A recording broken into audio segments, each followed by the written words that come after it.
en estas 317.187 asambleas se movilizaron, participaron activamente 4.240.032 militantes que de manera unitaria, por consenso, le envían un mensaje a la Dirección Nacional del Partido y al Congreso del Partido que el candidato para las elecciones presidenciales del año 2024, 28 de julio, se llama Nicolás Maduro Moros. Sí, efectivamente, Víctor Venegas fue liberado con ciertas restricciones, particularmente con algunas medidas cautelares, como es provisión de salida al país, presentación cada 30 días. Recordemos que Víctor fue detenido el 17 de enero del año en curso. Desde ese entonces fue puesto a la orden del Tribunal Segundo con competencia en materia de terrorismo a nivel nacional y estuvo recluido acá en la ciudad de Caracas. Próximamente tendremos mayores detalles sobre el esquema de liberación y el proceso que se le exige a Víctor Venegas, pero hoy aplaudimos y agradecemos a Dios la liberación de Víctor, quien hoy se reencuentra con sus familiares y amigos. Venegas es presidente de la Federación Venezolana de Trabajadores de la Educación de Barinas y fue detenido el pasado 17 de enero luego de que funcionarios del SEBIN y la Policía de Barinas irrumpieran en una asamblea de maestros. Posteriormente, fue puesto a la orden del Tribunal 2 con materia en terrorismo a nivel nacional y estuvo recluido en la División de Investigaciones Penales de la Policía Nacional Bolivariana en Caracas.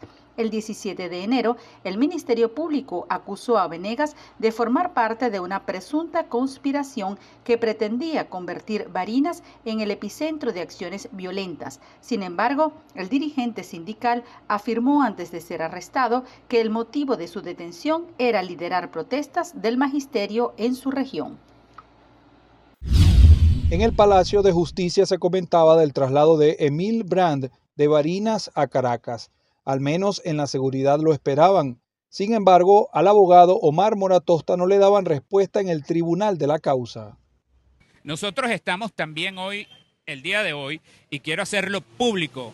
Emil Brand, jefe del comando de campaña de María Corina en Barinas, tiene defensa privada. Estoy yo, está el doctor Eduardo Torres y está la doctora Tamara Bechar, integrantes de la defensa de él. Estamos aquí. Vamos a permanecer aquí todo el día, si es necesario, esperando que se dé el traslado. Pero quiero acotar lo siguiente. Él, según las informaciones del Ministerio Público, fue presentado una vez más ante un tribunal absolutamente incompetente en la ciudad de Barinas. Ellos pretenden con esto cubrir supuestamente lo que es el plazo constitucional de las 48 horas. Nosotros en el tribunal no tenemos al momento ningún tipo de información, puesto que como les acabo de mencionar, dijimos que estamos aquí esperando el traslado. Nos dijeron que ellos no tienen ninguna información de ningún traslado y que prácticamente no sabían ni siquiera quién era Emil Brand. Entonces, ante esta situación, pudiéramos estar en presencia de la misma jugarreta que a espaldas de la defensa privada lo trasladan a escondidas de noche, cuando no haya nadie en el Palacio de Justicia, y le imponen una defensa pública para precisamente eso, evitar la defensa, en este caso, de estas personas. Moratosta también acudió a los tribunales para pedir la libertad de los otros 3 jefes de comandos de María Corina Machado detenidos por incumplimiento en los plazos legales por parte del Ministerio Público. Hoy concurrimos a la sede del Palacio de Justicia en compañía pues, de las esposas y familiares de López, de Camacaro y de Freites, a los fines de solicitar un pronunciamiento en virtud de que el Ministerio Público no ha presentado el acto conclusivo. Los 45 días iniciales se vencieron el día jueves, el sábado los 47 si quisiéramos contar el plazo constitucional, digamos que después de que la persona es puesta a la orden de un tribunal puede ocurrir, y al día de hoy pues no ha habido pronunciamiento, no ha habido presentación del acto conclusivo por parte de la Fiscalía, lo cual implica que estas personas deberían salir en libertad plena o cuando menos con una cautelar en virtud de esta situación, porque no se les puede mantener privados más tiempo ilegítimamente de la libertad. Desde 20 levantaron la voz por estas detenciones, porque estas personas, jefes de comandos de campaña de María Corina Machado en el interior del país, no han cometido delitos y según los voceros de esta organización, se traducen en detenciones arbitrarias. Desde Caracas, Fernando Tineo para BPI TV. Dos fiscales formularon este lunes una imputación contra el expresidente de Paraguay, Mario Abdo Benítez, y varios de sus exfuncionarios por los presuntos delitos de revelación de secretos de servicio, inducción a un subordinado a cometer un hecho punible y declaración falsa, entre otros. Así lo informó el Ministerio Público. La imputación se dio como parte de una investigación abierta por la Fiscalía General a raíz de una denuncia presentada en julio de 2023 por el exmandatario Horacio Cartes, quien se declaró víctima desde 2018 de una presunta persecución por parte de personas en el ejercicio del poder político y luego amplió su acusación al advertir de una supuesta revelación de secretos del servicio y de un plan gestado desde órganos del gobierno anterior. La Fiscalía detalló que durante los años 2021 y 2022, el expresidente Mario Abdo Benítez habría gestado un esquema que aspiraba a generar investigaciones penales en contra de figuras contrarias a su movimiento dentro del Partido Colorado, Horacio Cartes y Santiago Peña, actual presidente, con el propósito de debilitar sus figuras en el ámbito político, económico y principalmente electoral. Los fiscales aseguran tener suficientes elementos de convicción que hacen sospechar la existencia de los hechos punibles de revelación de secretos de servicio, revelación de secretos privados por funcionarios o personas con obligación especial, inducción a un subordinado a cometer un hecho punible, denuncia falsa, simulación de un hecho punible, usurpación de funciones públicas y asociación criminal.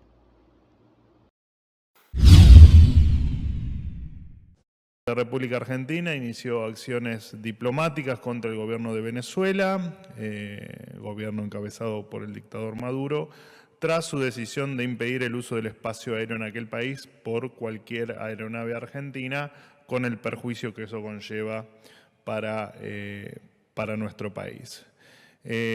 Por supuesto que para recordarles el contexto, esto forma parte de una represalia que tomó el gobierno de Venezuela por haber aceptado, por parte del gobierno argentino, la orden de confiscación de la justicia de Estados Unidos para el Boeing 747 de Emtrasur, vinculado a la Guardia Revolucionaria Islámica de Irán. Argentina no se va a dejar extorsionar por los amigos del terrorismo. Por su parte, el canciller venezolano Iván Gil calificó al gobierno argentino de neonazi y aseguró que la prohibición es la consecuencia de actos que consideró como un robo contra Venezuela. Asimismo, indicó que la administración de Nicolás Maduro ejerce soberanía sobre su espacio aéreo y pidió una compensación por los daños causados.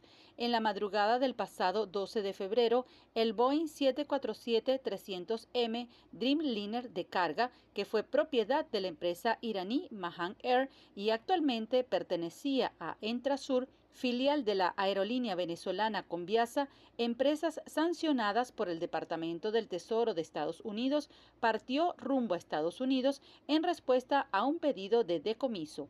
La tripulación, que había llegado a Argentina el 6 de junio de 2022, integrada por 5 iraníes y 14 venezolanos, fue retenida inicialmente por la justicia y puesta en libertad después por falta de evidencia, por el delito de financiación de actividades terroristas.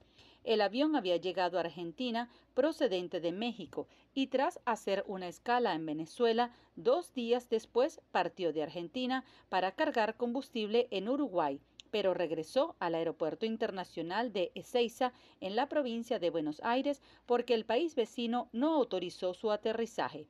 Entonces, la justicia argentina ordenó inmovilizar la nave y dispuso que los 19 tripulantes no podían salir del país.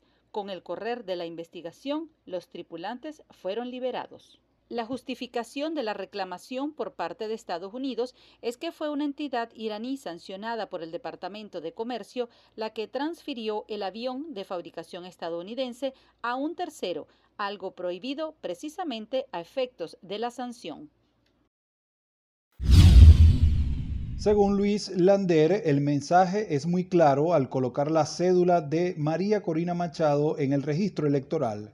No podrá participar, al menos hasta hoy, faltando 9 días para que comiencen las inscripciones. Eso pareciera que es un anuncio público del Consejo Nacional Electoral. Señora, no se aparezca por aquí porque usted no tiene derecho a inscribirse. O sea, me parece que ahí sí no hay duda.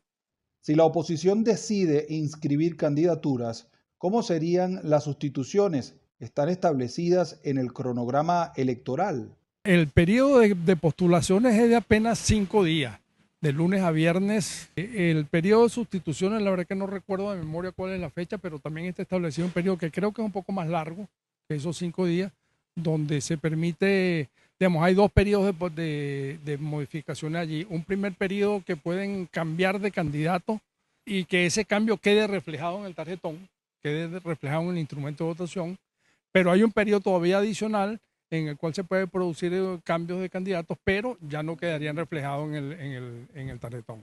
Según Luis Lander, el texto de los acuerdos de Barbados es muy ambiguo, no reflejan el levantamiento de las inhabilitaciones, sino la revisión de las mismas.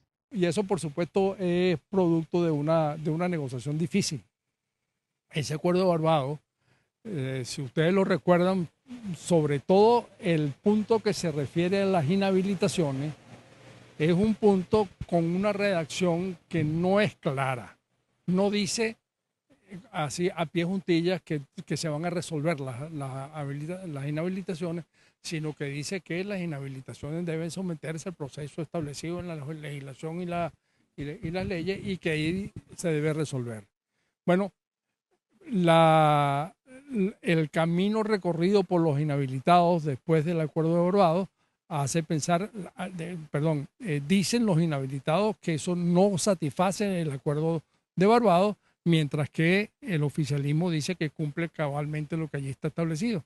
Luis Lander aseguró que se puede modificar el cronograma electoral una vez anunciado, sobre todo si hay una negociación atrás. Sin embargo, esto no sería una buena práctica porque los actores políticos necesitan certeza de lo que se acordó como hoja de ruta electoral. Desde Caracas, Fernando Tineo para BPI TV.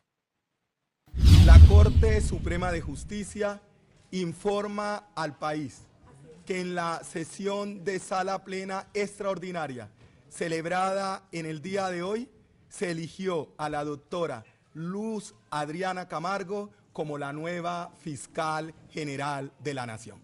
Tras la quinta jornada de votaciones fue elegida Camargo, quien es abogada especializada en Derecho Penal con experiencia en la Fiscalía y en la Corte Suprema de Justicia. Fue elegida por 18 votos, 2 más de los necesarios para la mayoría.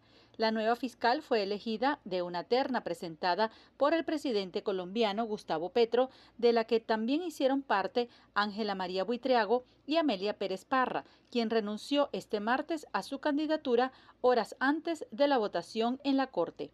Camargo sustituirá en el cargo a Francisco Barbosa, fiscal escogido en 2020 de una terna propuesta por el ahora expresidente Iván Duque y cuyo mandato expiró el pasado 12 de febrero. Por eso, la elección de la nueva fiscal era muy esperada y suscitó protestas y presiones dentro y fuera del país, ya que incluso la Comisión Interamericana de Derechos Humanos y la Oficina de la ONU para los Derechos Humanos en Colombia le pidieron a la Corte acelerar el proceso.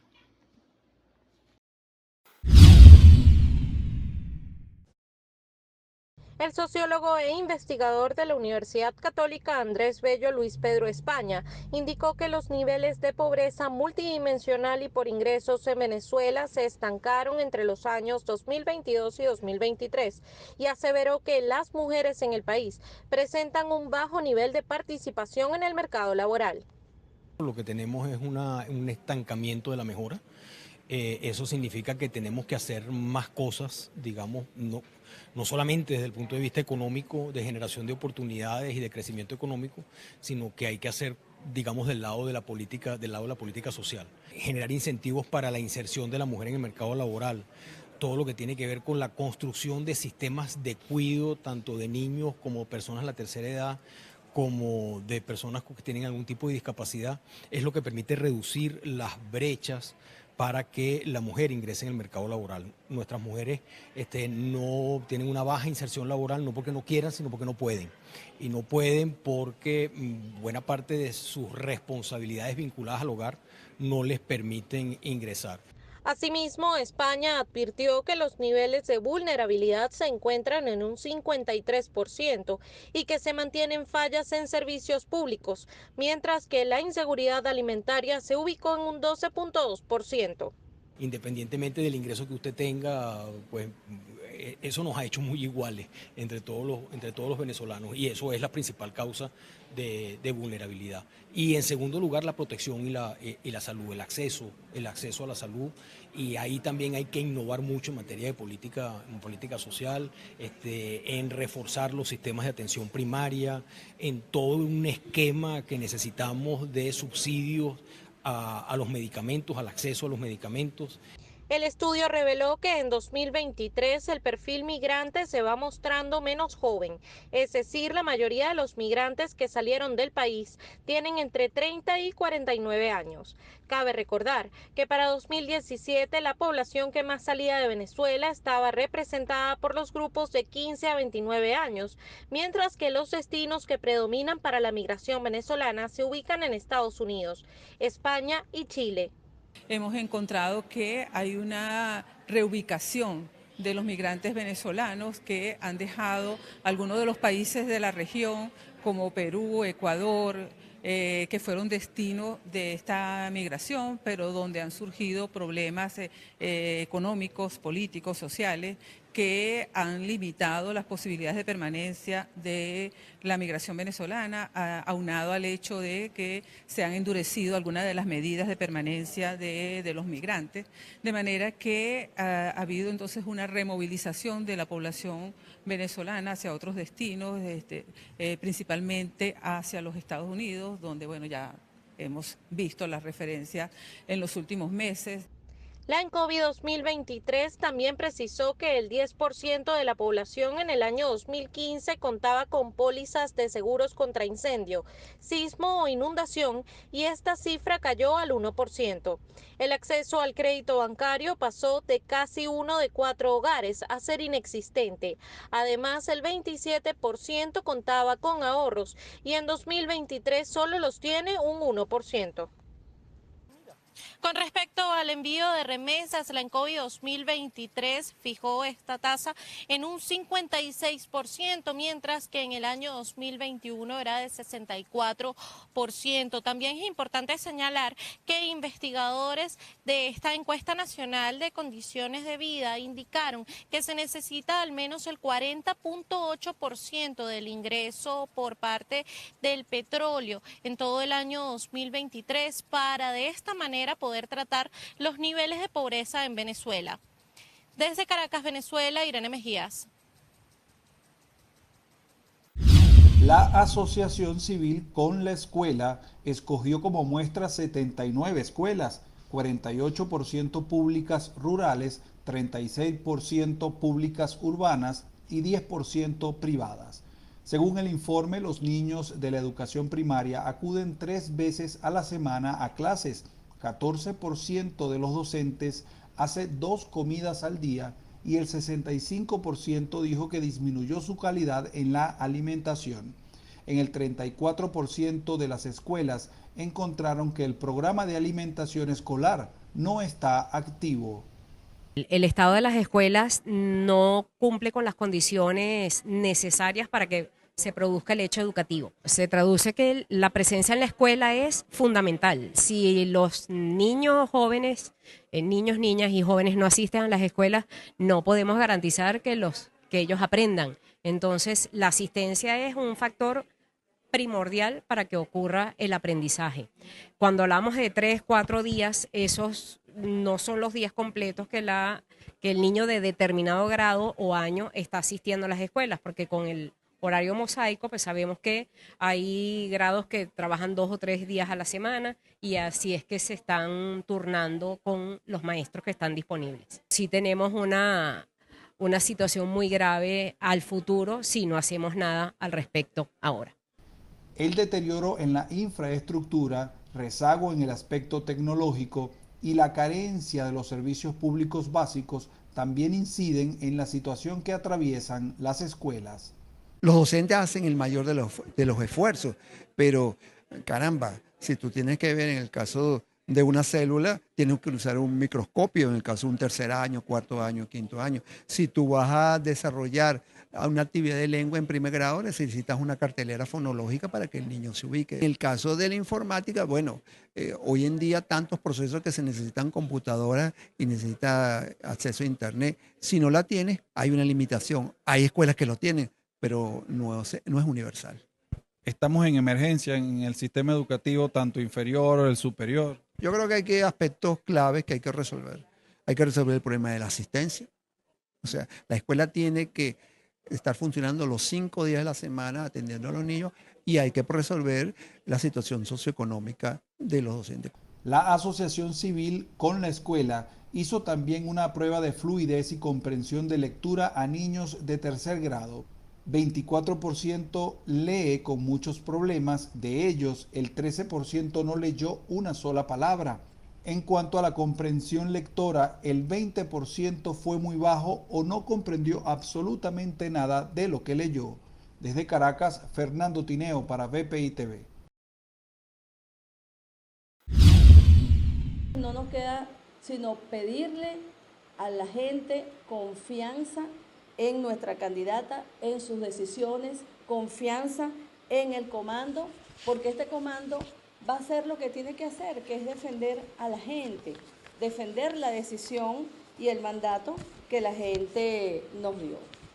¿Qué tiene que pasar en los próximos días? La inscripción de los candidatos y especialmente de la candidata de la democracia, de la candidata de la oposición, que es María Corina Machado. Además, el equipo de la ganadora de la elección primaria exhortó a la delegación de la oposición en el diálogo con el oficialismo que haga respetar el acuerdo de Barbados, haciendo alusión a que se levante la inhabilitación política que pesa contra Machado. Por eso nosotros queremos resaltar la importancia de que aquellos a quienes les corresponde defender el acuerdo de Barbados se pronuncien. Quienes están violando hoy el acuerdo de Barbados o quienes contribuyen a la violación del acuerdo de Barbados tienen un compromiso de darle respuesta a todos los venezolanos. El acuerdo de Barbados es la garantía de los venezolanos de una elección con condiciones. Tavares indicó que la plataforma unitaria trabaja en la constitución de pequeños grupos de electores en todo el país y se mantiene enfocada en inscribir a nuevos votantes en el censo del CNE, que abrirá un operativo especial entre el 18 de marzo y el 16 de abril de cara a las presidenciales. El equipo de Machado explicó que la plataforma unitaria mantiene reuniones para abordar temas como las tarjetas electorales que usarán para inscribir a su candidata, debido a que varias formaciones opositoras están bajo intervención judicial, por lo que sus símbolos están en manos de personas que a su juicio son afines a la administración de Nicolás Maduro. Las armas nucleares de Rusia son más modernas y avanzadas que las de Estados Unidos. Eso indicó el miércoles el presidente ruso Vladimir Putin en una entrevista en la televisión estatal, en donde agregó que su arsenal siempre está listo para una guerra nuclear, aunque nunca ha pensado en usar este tipo de armas en Ucrania. Los países occidentales acusan al mandatario de lanzar amenazas veladas sobre un posible conflicto nuclear. Desde un punto de vista técnico-militar, estamos por supuesto preparados. Las tropas rusas están constantemente preparadas para el combate. Esto es lo primero. En segundo lugar, esto también es algo generalmente aceptado. Nuestra tríada, la tríada nuclear, es más moderna que cualquier otra tríada. Solo nosotros y los estadounidenses tenemos este tipo de tríadas, y en esto hemos avanzado mucho más.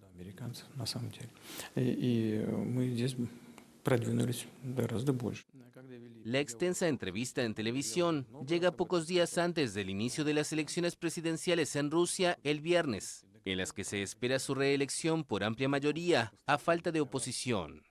Putin acusó a Ucrania de redoblar sus ataques en territorio ruso para perturbar los comicios. Rusia está en posición de fuerza desde el fracaso de la contraofensiva ucraniana en el verano boreal de 2023, pero no ha logrado derrotar a Kiev 2 años después de enviar sus tropas allí. En paralelo, el territorio ruso es objeto de ataques recurrentes de drones, fuego de artillería y en algunos pocos casos de ataques terrestres. El martes, combatientes rusos pro-ucranianos aseguraron haber cruzado la frontera rusa en una incursión armada que dejó al menos un muerto y que Moscú dijo haber rechazado.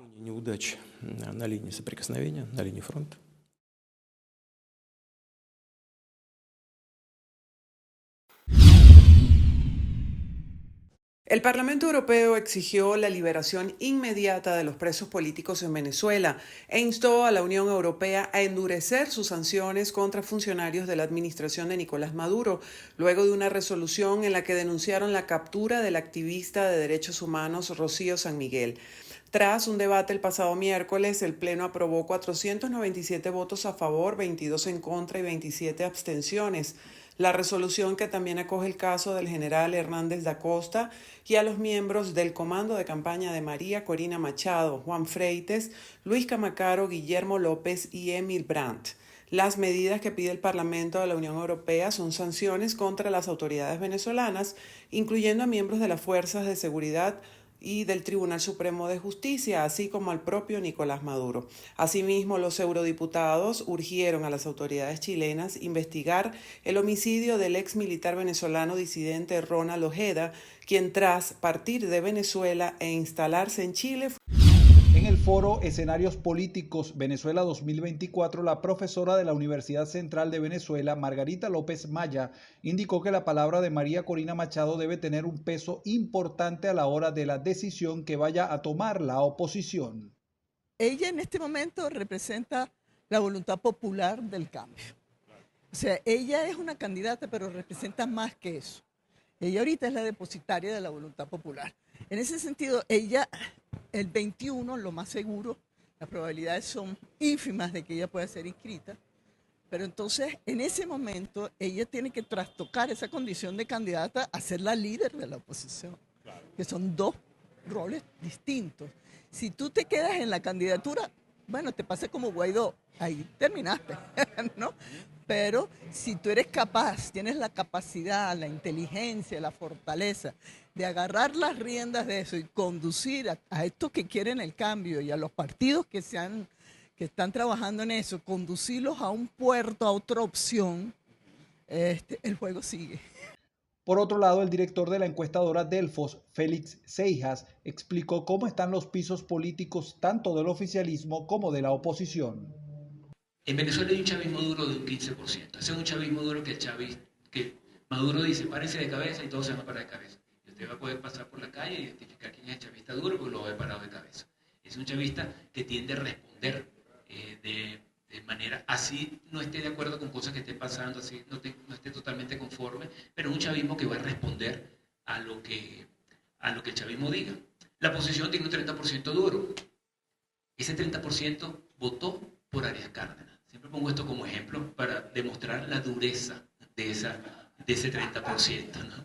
Ese 30% votó por Henry Falcón, bueno, es menos, pero votó por Arias Cárdenas. Es decir, es un 30% que algún factor opositor que se considere unitario y con cierta oportunidad agarra y dice, mira, que hay que votar porque resulta, y él va a reaccionar. Él va a reaccionar porque no tiene otra cosa que hacer, no necesariamente por eso, pero bueno, porque considera que lo electoral hay que atenderlo. Según Félix Seijas, al chavismo le urge reconectar con su base, mientras que a la oposición le sirve mantener su imagen de orden y unidad. Desde Caracas, Fernando Tineo para BPI TV. Emilio Lozada, presidente de la Federación de Jubilados y Pensionados, saludó la propuesta de centrales de trabajadores y sindicatos de aumentar el salario mínimo a $200 mensuales como punto de partida para la adecuación de sus pensiones. Hay dinero para hacerlo, Lo que estamos esperando es que la pelota que no está en el lado del gobierno, que el gobierno responda y que diga por qué puede ser menor y que satisfaga a los interlocutores de las centrales de trabajadores. No la central bolivariana, porque eso van a hacer lo que el gobierno quiere, pero las centrales que están unidas y Fedecámaras también, que satisfagan eso. ¿Por qué? Porque ahí está incluido el salario mínimo de los trabajadores, que es el que está en la Constitución, y la pensión del seguro. Lo que le han hecho es afinarla a lo que está en la Constitución y la pusieron como un piso. Y la pensión del seguro no tiene piso en el salario mínimo, tiene que ser más del salario mínimo. Jubilados y pensionados además rechazaron la propuesta realizada por Nicolás Maduro de incluir en las cajas CLAP pollo y carne enlatados.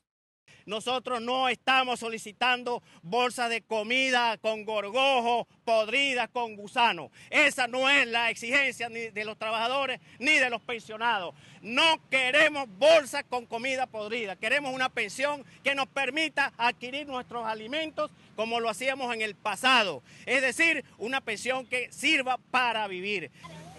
Jubilados y pensionados aseguraron que se mantendrán en las calles exigiendo estos derechos, los cuales consideran legítimos. Asimismo, es importante señalar que este viernes 15 de marzo se cumplen 2 años desde el último aumento del salario mínimo en Venezuela, el cual en su momento fue fijado en unos 130 bolívares, lo cual equivalía a $30. Sin embargo, a día de hoy equivale a apenas $3.6. Desde Caracas, Venezuela, Irene Mejías. Autoridades internacionales lograron en las últimas horas la captura de 3 miembros de la banda criminal Tren de Aragua. Una de ellas fue en España, donde la Policía Nacional detuvo a Jason Guerrero Flores, hermano del líder de la organización criminal venezolana Tren de Aragua, Héctor Guerrero, conocido como Niño Guerrero. El arresto se produjo en la ciudad de Barcelona. Jason Guerrero fue puesto a disposición del Juzgado Central de Instrucción 4 de la Audiencia Nacional, que ha decretado su ingreso en prisión preventiva a su extradición a Venezuela, país que ya había emitido una orden de captura internacional. El presunto miembro del Tren de Aragua es acusado de delitos como terrorismo, tráfico de personas y de armas, extorsión, blanqueo de capitales y asociación para delinquir.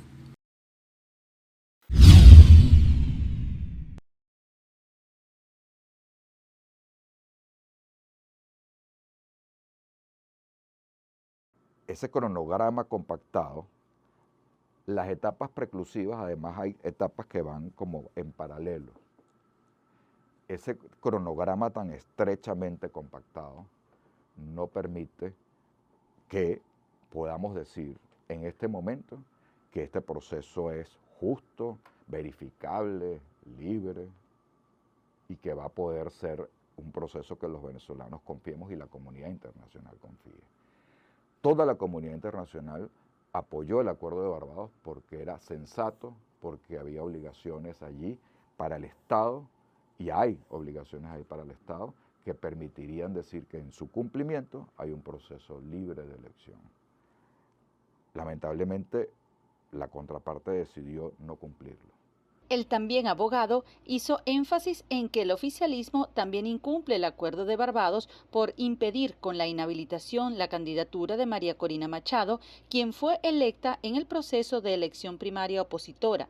Sin embargo, Blay aseguró que los partidos políticos están buscando soluciones para que María Corina Machado pueda inscribirse como candidata presidencial.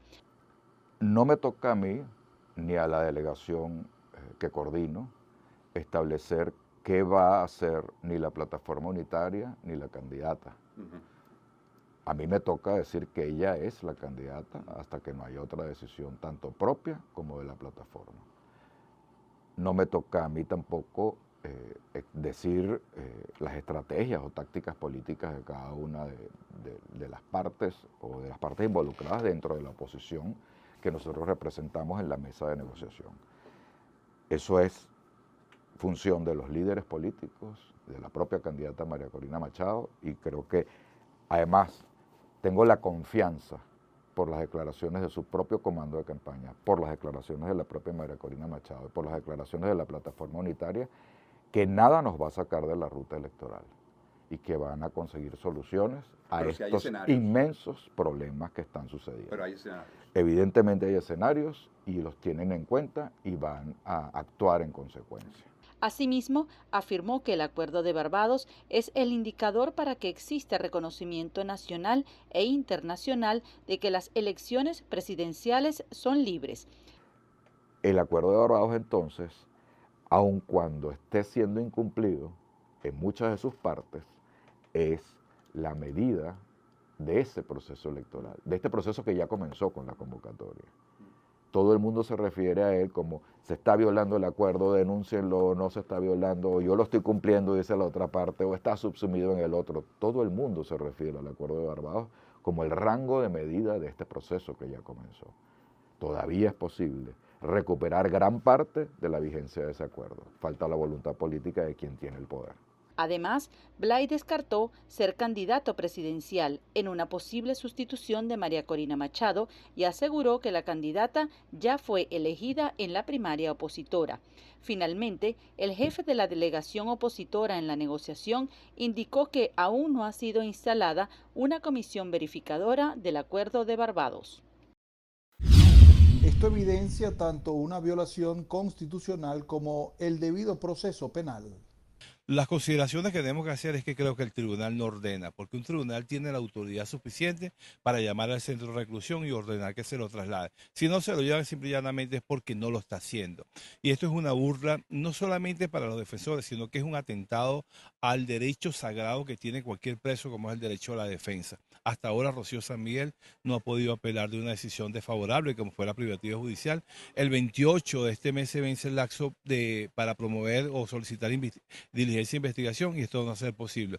Yo le voy a hacer un símil. Esto es como que el campeonato mundial de boxeo, porque este es un caso que tiene cierta relevancia, un magnicidio, y usted va al cuadrilátero y su contrincante le atan las manos y el referee está a favor de usted. Así pretende el Ministerio Público llevar a Rocío San Miguel a un juicio oral y público. Para finales del mes de marzo, el Ministerio Público debería presentar su conclusión de la investigación. Según el acta de presentación, que fue el día 12 de febrero, debería vencer el 28 de marzo, el lapso que fenece los 45 días para llevar a conocimiento del juez y del Ministerio Público las evidencias, los medios probatorios que puede tener la defensa. Por ejemplo, desvirtuar esos mapas. Esos mapas no significan nada, pero si se mantiene la narrativa del fiscal general de la República, por supuesto que constituye medio de prueba. Pero eso no absolutamente demuestra nada, pero si no tiene el contradictorio, ¿cómo hacemos? ¿Podría llegar entonces esa fecha sin abogados, ella defendiéndose con abogados públicos? Sí, porque quien está violando el derecho aquí es el tribunal, precisamente. Señaló el abogado Joel García que es el propio Tribunal Segundo de Control quien en este momento está cometiendo irregularidades al no dejar que un ciudadano, Rocío San Miguel, se pueda defender ante una acusación tan grave como un magnicidio. Nuevos riesgos se presentan para los migrantes que cruzan la frontera porque Estados Unidos ha comenzado a descargar en el río Bravo el agua que le corresponde a México por tratado. Estados Unidos empezó esta semana con la entrega de millones de metros cúbicos al afluente fronterizo, como establece el bilateral Tratado de Distribución de Aguas Internacionales. Rafael Cortés, migrante salvadoreño, declara lo siguiente. Sí, pues fíjense que la verdad sí es peligroso y cruzarse así por así, pues uno corre riesgo de deportación y todo eso, pero hemos estado esperando la famosa CP1 que le llaman y 4 meses y no sale nada. Entonces pues tomamos esta alternativa de querer cruzarnos así, vengo con mi sobrino y que se haga lo que Dios quiera. Los migrantes utilizan garrafones vacíos como flotadores, mientras que otros cargan a sus hijos en los hombros y cruzan el río con una cuerda hecha de trapos como única medida de seguridad. El peligro se incrementa por el cerco con alambre de púas y navajas de ahora 3 metros de altura que el gobernador de Texas, Greg Abbott, rechaza quitar pese a una orden de la Suprema Corte de Estados Unidos en enero. Ahora, con la crecida del Bravo, el espacio de tierra entre el río y la alambrada de navajas se ha reducido a menos de 1 metro. Wendy, una migrante venezolana, nos cuenta lo siguiente. Tengo miedo que uno se arriesga a pasar todas estas cosas y que ellos allá no acepten a uno y que devuelvan a uno. Ante el comienzo de la entrega de aguas, la profundidad del río frente al punto 36 de la frontera entre Juárez y El Paso aumentó de menos de 1 metro a casi 2 metros de profundidad, por lo que los migrantes ahora tienen que nadar para poder cruzar.